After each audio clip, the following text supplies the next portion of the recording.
کرنا چاہتا ہوں ڈاکٹر صاحب زرار صاحب کہ سامنے آئے موٹر وے جس میں ایک خاتون کو بچوں کے سامنے ریپ کیا گیا، گینگ ریپ کیا گیا، اس کا جو مرکزی ملزم ہے عابد ملی، اس کو گرفتار کیا گیا تو پنجاب کے آئی جی نے کریڈٹ لیا کہ جی ہم نے گرفتار کر لیا ہے، اور وزیر اعلیٰ پنجاب جو ہے انہوں نے پنجاب پولیس کو 50 لاکھ روپے انعام دینے کا اعلان کیا۔ اب دیکھیے کہ حقائق جو ہیں وہ ملزم کا بوڑھا باپ جو معذور ہے وہ لے کے آ گیا، وہ کہتا ہے کہ جی 30 دن کے بعد ہمارے بیٹے کا گھر فون آیا تھا تو ہم نے بہانے سے اس کو بلا لیا کہ چلو بیٹا مل لو، اور اسی دوران وہ ایک مقامی ذمہ دار کو بھی گھر بلاتے ہیں۔ جب بیٹا گھر باپ کے آتا ہے تو جو باپ ہے، معذور باپ، وہ ذمہ دار کو کہتا ہے کہ اس نے ایک خاتون کے ساتھ گینگ ریپ کیا، مرکزی ملزم ہے، اس کو تھانے لے جاؤ، اور وہ تھانے لے جاتے ہیں۔ یار پنجاب پولیس کا آئی جی بھی جھوٹا ہے، اگر آئی جی جھوٹا ہے تو پھر ہیڈ جو ہے پوری پنجاب کی پولیس کا ہیڈ اگر اس کی یہ حالت ہے تو پھر ہم کہاں کھڑے ہیں یار؟ دراصل یہ پنجاب پولیس کا پہلا واقعہ نہیں ہے کہ وہ دوسروں کے جو معاملہ، دوسرے کریڈٹ ہے وہ اپنے آپ خود لینے کی کوشش کرتی ہے۔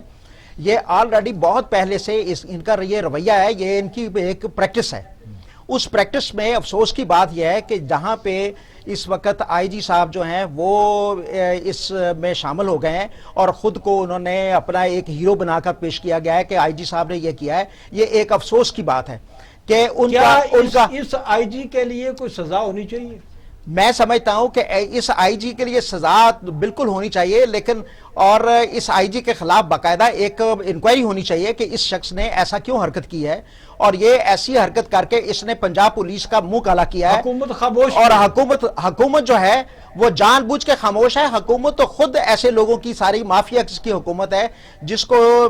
عوام کے ساتھ ہیر پھیر کرنے کے علاوہ جی کچھ نہیں آتا، لہٰذا اس نے ایسے ہی لوگوں کو مسلط کر رکھا ہے جو کہ پاکستان کے عوام کو ذلیل و خوار کرنا چاہتے ہیں۔ اور یہ پاکستان کے عوام کی بدقسمتی ہے کہ ایسے لوگ بیوروکریسی میں، پولیس میں اور سیاست میں ایسے لوگ ہم پہ تھوپ دیے گئے ہیں اور سلیکٹ کر کے ہم پہ لگا دیے گئے ہیں تاکہ پاکستان کی قوم جو ہے وہ اپنے قسمت کو اور مقدر کو روئے۔ محبوب سرکی صاحب، میں آپ سے سوال کرنا چاہتا ہوں۔ پہلے بھی میں نے معذرت کی آپ سے، میں دوبارہ معذرت کروں گا کیونکہ میں یہ جانتا ہوں کہ جو تاجر برادری ہے اس کو پولیس کے ساتھ بھی اچھے تعلقات رکھنا پڑتے ہیں، یہ صحیح ہے نا؟ جی بالکل ٹھیک ہے جی۔ تو اس کے باوجود میں جسارت کر رہا ہوں آپ سے سوال کرنے کی جی بالکل کریں جی کہ چلو پکڑا گیا، پکڑوا دیا، باپ نے پکڑوا دیا، جی جی، اس کے باوجود کہ وہ مرکزی ملزم جو ہے پولیس کے پاس پہنچ چکا ہے تو اس ملزم کی جوان بہنوں کو ابھی تک تھانے میں رکھا ہوا ہے پولیس نے۔ جہاں تک میں ابھی کچھ ٹائم پہلے جو میں نے وہ خبر سنی ہے کہ پنجاب پولیس نے ان کے 7 رشتہ داروں کو ریلیز کر دیا ہے۔ میں اسی کے ساتھ ساتھ ریلیٹڈ آپ نے ایک سوال کیا تھا یہ ابھی سیاسی پارٹیوں کے جلسے جلوس، تو میں اسی چیز سے فائدہ اٹھاتے ہوئے خاور صاحب میں آپ کو بات بتاؤں، پاکستان کی یہ تمام اپوزیشن لیڈروں نے اور اپوزیشن کی 11 جماعتوں نے یہ پاکستان کے اندر جو ایک لانگ مارچ اور ایک دھرنا اور یہ جلسوں کا جو شیڈول دیا ہے، میں آپ کو دعوے سے کہتا ہوں کہ پاکستان کی کوئی سیاسی پارٹی کوئی تب تک اپنی کوئی تحریک کامیاب نہیں کر سکتی جب تک پورے پاکستان کی تاجر برادری ان کے ساتھ شانہ بشانہ نہیں چلتی۔ لہٰذا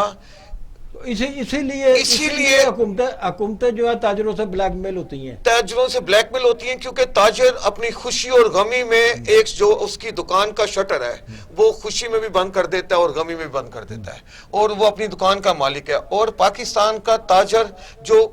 اربوں روپے کا ٹیکس دیتا ہے، اس حالات میں تاجروں کی بلیک میلنگ جو ہے ہر حکومت کے ساتھ، جی نون لیگ جو کو تو کہا جاتا ہے کہ یہ تاجروں کی حکومت تھی۔ میں کہتا ہوں پیپلز پارٹی نے جو بھی سیاسی جماعت آتی ہے، حکمران آتی ہے، چاہے وہ طریق انصاف ہو، انہوں نے کمپرومائز کرنا پڑتا ہے، ٹریڈر انصاف اپنا بنا لیا ہے، مسلم لیگ نون آئی تھی انہوں نے اپنا نون ٹریڈر ونگ بنا لیا تھا، پیپلز پارٹی نے پیپلز پارٹی ٹریڈر ونگ بنا لیا تھا، پی ایس۔ اس طرح میں